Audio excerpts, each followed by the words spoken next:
Hey, this is AJ. Welcome back. I figure it's a good time to give an update on the garden. Actually, I'll start in the back corner this time, kind of work my way forward. Can't remember what I made in the last video, but as I kind of walk around, I'll just highlight what's going on. So the fig tree here has been doing pretty good. It really shot up in the last couple weeks or so. You can see several figs kind of popping out all over the place, so pretty happy with that. I've been putting a lot of compost around, some of the compost that I've been making kind of all the way down there. Been spreading that out quite a bit. Then as I go into the back corner here, I guess you'll see where the squirrels have kind of messed around. But we got some green peas or some sugar snap peas in there. The garlic here is still going well. Somebody had asked me in a previous video how the sugar cane is doing. So as you can see, the sugar cane is doing really well. And if you go back and watch a couple of videos I made a while back, you'll see how I kind of just planted that there, I think in late fall, if I remember correctly.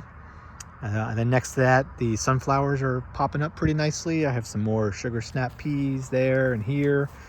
So that's all doing pretty well. Again, more garlic laid around. I did lose my orange tree in the freeze. So I chopped it all the way down to basically what you see here. And I'm hoping that kind of sprouts back up. Even if it comes from underneath the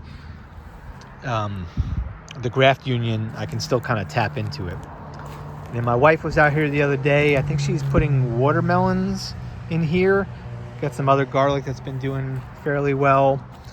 This is probably my best garlic right here. This one, or these two, are just super strong. So this may be a good bed for growing garlic next year.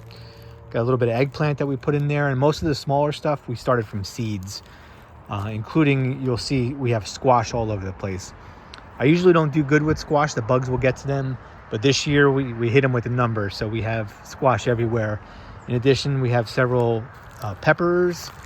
We have more tomato plants in. Again, all started from seed. The asparagus is doing pretty good.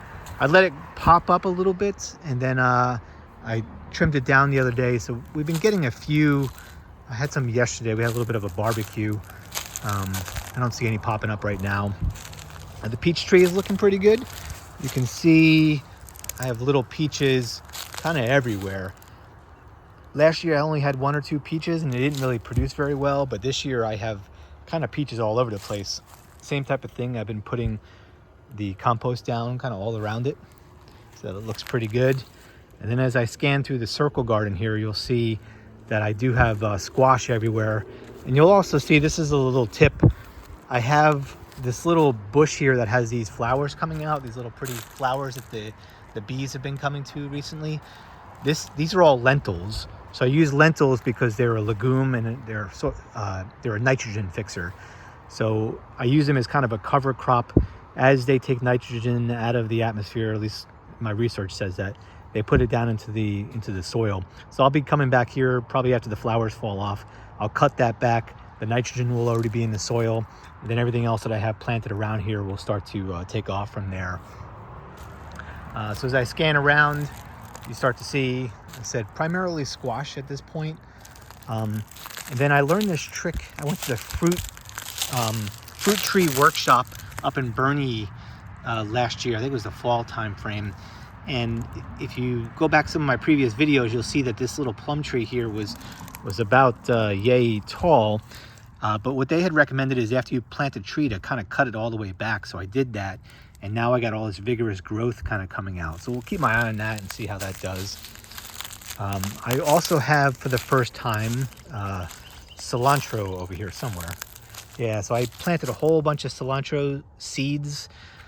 God, it was a while back. I kind of gave up on it. But they're starting to pop out. So that's a pleasant little surprise.